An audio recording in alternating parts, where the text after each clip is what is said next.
Монгол улсын засгийн газрын хэрэгжүүлэгч агентлаг, улсын бүртгэлийн ерөнхий газар.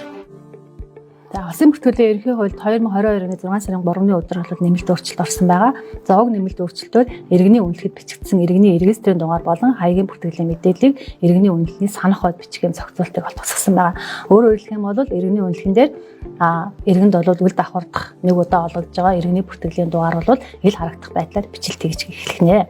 За Монгол Улсын засгийн газрын 2022 оны тогтоолоор иргэний үнэлгээний загвар тодорхойлтыг шинжилэн баталсан байж байгаа. За энэ хүрээнд улсын бүртгэлийн байгууллагаас 2022 оны 12 дугаар сарын 13-ны өдрөөс эхлээд шинжилсэн загварын иргэний үнэлгэд бичлэлт ажлыг бол эхлүүлсэн байж байгаа.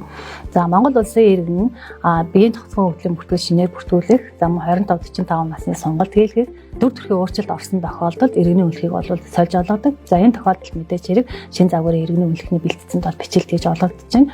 За иргэн одоо өөрт мөчийн төгөлдөр байгаа иргэний үнэлгээний хувьд бол тухайн иргэний үнэлгээ цаашд хэрэглээж авах юм боломжтой. Шинэ загварын иргэний үнэлгээний бэлтгэцэд бичлэлт хийснээр иргэний үнэлгээний үн хураамжт бол ямар нэгэн өөрчлөлт ороогүй.